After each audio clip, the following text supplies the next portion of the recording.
I want to talk to you tonight about courage and the courage of what it means to really grasp the resurrection of Jesus.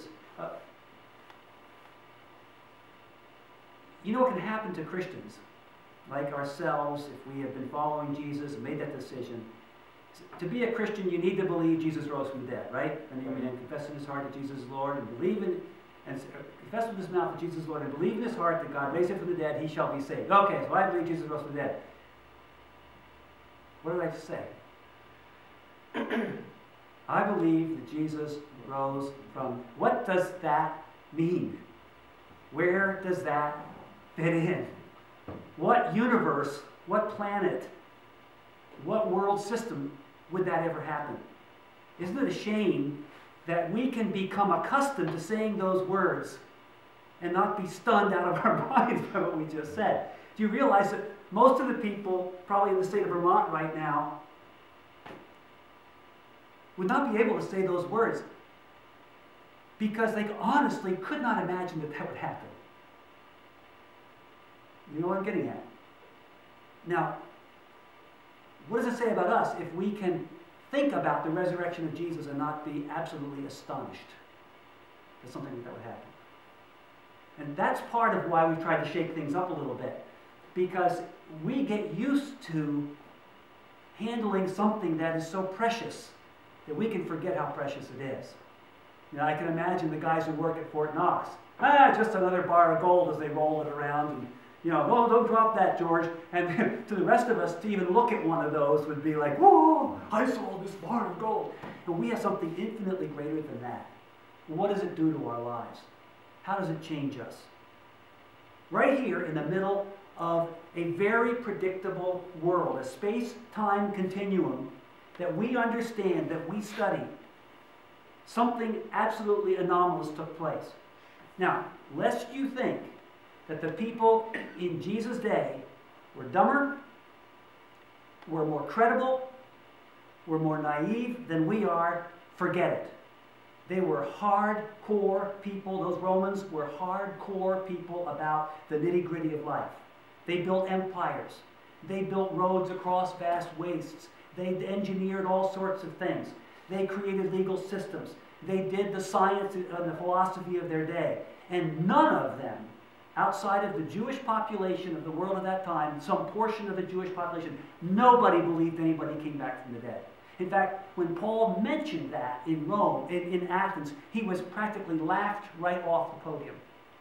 So let's not kid ourselves that the resurrection of Jesus either happened at a time when people were more gullible, or that it didn't happen and there was just gullible people who believed that it might have happened. It was absolutely out of their thoughts, absolutely off the scale. Let me tell you something else about the time of Jesus. When Jesus lived and died and rose again, among the Jewish people, they had a very special way of burying people that would only happen for about maybe a 100 or 200 year period of time, and then they stopped doing it and never did it again. Sometimes we pastors go over this with you when we talk about death and resurrection and burial and so on, but let me just review for you. At the time of Jesus, and again, that is just within this very narrow window of time, the time of Jesus, when someone died, their body was taken, if at all possible. Granted, there were, I'm sure, many very poor people who didn't get this kind of a burial, but anyone who could possibly afford it would be buried in a room typically carved out of a hillside. Their body would actually be laid out on a slab. And you can go to Israel to this day and walk into those burial chambers. There'd be a front room that you would walk through, and then you would come into this room where there was this slab, or maybe several. The body would be wrapped in cloth with spices and ointments and things, so as to offset the odor of the body decaying. After anywhere from 6 months to 2 years, when the body was completely decomposed and was nothing left but bones and cloth, the bones would be carefully gathered out, this is all documented in Jewish writings, and would be ceremonially laid in a little box called an ossuary, from the Latin word for bone. So, The bones would all be laid in there in a proper order. And it is believed that, at least among many of the Jewish people, this was in anticipation of a future resurrection. And then all the bones in the little box, the lid would be put on the box. They often would scratch with a nail or something the name of the person. It wasn't very fancy, but they would scratch the name of the dead person on the box and put it in a little niche. So if you went in these tombs, you would see this big slab, and then you would see what looked like pigeonholes along the walls. And in these pigeonholes would be these stone boxes, very ornate, beautiful stone boxes. And when you pull the box out, open it up, bones. Now that's how they buried people. One of the most astounding discoveries was of a Jewish young man from about the time of Christ who had been crucified. And the nail had gone through his gruesome, had gone through his heel bones, had hit a knot in the olive wood cross, which had bent the tip of the nail over. And so when they were trying to bury this man, actually get him off the cross and everything, the nail and the olive wood knot came with the bones. And after his body completely decayed and all the bones were put in the box, there he was to be found 2,000 years later, the only physical example of a Roman crucifixion, right from the time of Christ. Why do I go to all that length? One simple reason. When they took the body of Jesus and laid it out on the slab, they knew full well that at any time they would come back with another body for another slab, because it's a family funeral, it's a family tomb. You with me? And they would be in and out of there every time somebody died. Now, they might not go there for a year or two, or they might be in there 5 times in 1 year. And of course, they'd be checking the remains to find out when it's time to move Uncle George into his little box so we can use the slab for somebody else. We think about burying somebody and we assume that they're there for the rest of time. These people walked through the tomb on a regular basis. What are the chances that Jesus' body would still be in Joseph's tomb after the disciples declared that he had been raised from the dead? What are the chances that his body would still be there and you could go prove that he never was raised? 100%. They buried people in a way where you walked around and looked at the bones for the next however many years till your bones were on there. And what was so stunning to the disciples and to the women when they came to the tomb was that, first of all, the stone was removed. That was like out of this world. And then they walk in, no body. I mean, the body wasn't buried 6 feet under and somebody left a shovel and we kind of speculated. Oh, no, the slab was empty. All they could assume was that he was stolen. And that's exactly what they thought. They thought somebody came in, rolled away the stone, stole the body. Why would they steal a body? Well, sometimes people were buried with jewelry or other special things. Anybody know how much jewelry supposedly went in the ground with Whitney Houston? Well, the tabloids say 500,000. And then they were saying people are buying that tomb. I mean, 500,000 or whatever. You know?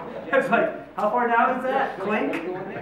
Okay, so bodies got stolen on a regular basis. And these women and the disciples naturally thought, well, somebody took the body off the slab. But 2 things spoke against that. First of all, there were messengers from heaven, from that other realm that was unconnected from earth because of our sin. They were there in that place of death saying, he's not here, he's risen. Okay, well, that could be written off as an hallucination, as a dream, or whatever. But then people started seeing Jesus in physical form. He ate food in front of them. He offered for them to come and touch him. He said, I'm not a ghost. He proved time and time again over a period of 40 days that he was physically here. That then, therefore, caused these people, hundreds of them who saw him, to go out and give the rest of their lives to a brand new project. Okay? Now, that's why I say the resurrection of Jesus should shake us to the very soles of our feet. That something like that, it could happen or couldn't happen. I have more respect, frankly, for a person who says, not my world, than for a person who casually says, oh yeah, I believe that, and doesn't do anything for their life. Because there's probably more intellectual honesty going on in the part of the person who just says, I honestly can't fit that into my worldview, than for a person who says, yeah, and then lives as if it never happened. Now let me give you an example of just how radical this would be. For Reg's sake, I provided a what? A contrail. Now I want you to imagine a scenario with me, and this will be kind of an easy thing to do with a bunch of guys. I want you to imagine that that there's a group of primitive people, Indians we would call them. I think that's still the term they use. That's what they say. It sounds, that's what they say, and the Amazon. Right. Right. And they're living somewhere in the Amazonian jungle in complete isolation from any human contact of any sort. The only people they've ever run into are people from their tribe or some other equally isolated tribe, which probably means that they killed each other and shrank each other's heads and did whatever they did. And they've never had any contact with any human being outside of their tribe. It's just been the natural world. That's their world. They know it by heart. They know every game trail. They know the name of every bug. They know which plants you do eat and which ones you don't eat. And they know which snakes are dangerous and all this. And they've got these little blow dart things going. And they know where the monkeys live. And they know how to do their thing. They hunt. They forage. They gather. And their world is defined by that space. Are you with me so far? So nothing outside of that world in their existence. One day, on a hunting expedition, they step into a clearing and look up and see that. What do you do with it? If you're just a little Amazonian Indian, what do you do with that? It's God. What is it? What's it? It's a God. It's a God. What else would you come up with? Just, you know. The sky is falling. Huh? The sky is falling. The sky is falling. It's an omen of some, yeah, it's right there. This is really happening in your world. I mean, there it is. Now remember, these little guys probably have better eyesight than all of us put together. They know their world. They are tuned to their world. This is not an hallucination. We would know that. We say, oh, it's a jet airplane. But they don't know about jet airplanes. Could be a god. What else could it be? Evil spirit. An evil spirit. Yeah, definitely. Yeah. What else? Could be an ancestor, maybe?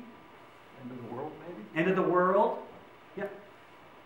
I think that happens to others is they can't think outside of what they know. Exactly. So they're going to try to compartmentalize it into Exactly. something that they know. Could be a firebird. Could be a new creature. Crack in the sky.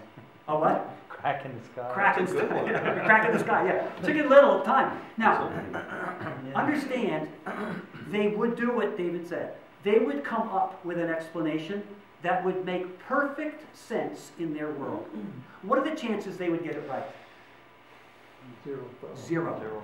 How could they? There's no way the smartest Indian can ever understand what a 737 or an Airbus is. There's no grid for that. So they will come up with a story. How would they respond after they saw that? What are some of the range of responses? Fear. They all go under a bush, right? Confusion. Denial. It never happened. And you see them like, go back to the village. It never happened. Do not tell your wife. Do not tell your kids. You need to sacrifice a monkey. Exactly. Yeah. They might have done a religious ritual. They might sacrifice something. God forbid they sacrifice one of each other, but they would do something to appease the spirits. They would do any host of things to try to make that fit into their world. Now, do you understand that is exactly what happened on Easter morning? In the real world, in real time, on a given first day of the week, a Sunday morning, in the month of April, in as near as we can calculate the year 30, at a specific place that you can go to this day in Jerusalem, a contrail from heaven appeared over earth. to a whole bunch of people who were totally used to living in their world, just like you and I are totally used to living in our world. They knew their world just as well as you know yours. And they were right. They knew how it worked.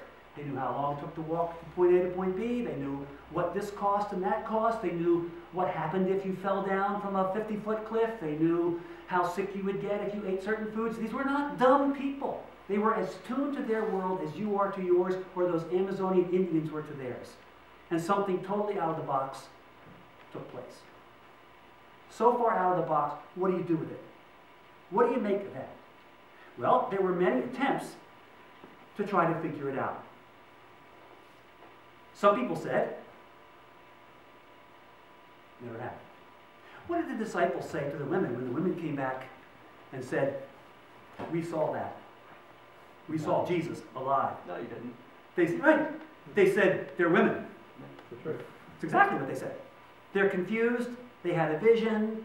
They were all worked up and hysterical. They talked each other into something. Okay? Now, lest we be too hard on the disciples, what would we have done? I mean, what would you do if you're one of your kids or somebody came in and said, I just saw Grandpa? It's like, no, Grandpa died 20 years ago. No, I just saw Grandpa. You know, what's the name of that counselor, honey? You know, we just don't have a box for that. The disciples themselves, Thomas heard his best friends tell him, we saw Jesus. What did Thomas say? Can't believe it. I don't think so. In fact, what did he say? Unless Unless I can see it. I can see. See, because there's no way you fit Jesus rising from the dead and alive forevermore into this world. There's no scientific explanation. It doesn't do to say that, well, God temporarily suspended the laws of nature. Baloney. He did not temporarily suspend anything. First of all, he would never suspend the laws of nature. It's his nature. He made it work the way he wanted it to work. He made it that way for a reason, so that it would be his good creation. He didn't suspend anything. So I have a problem with that argument that, well, God just kind of decided willy-nilly to just sort of like grab the hands of the clock and, you know, well, let's just put 5 more minutes on the universe and pull the hand back, and all of a sudden, you know, we all stop and realize that we got to reset our watches. No. The explanation has to go much deeper than that. So let's go back to our Indians, see if we can get it.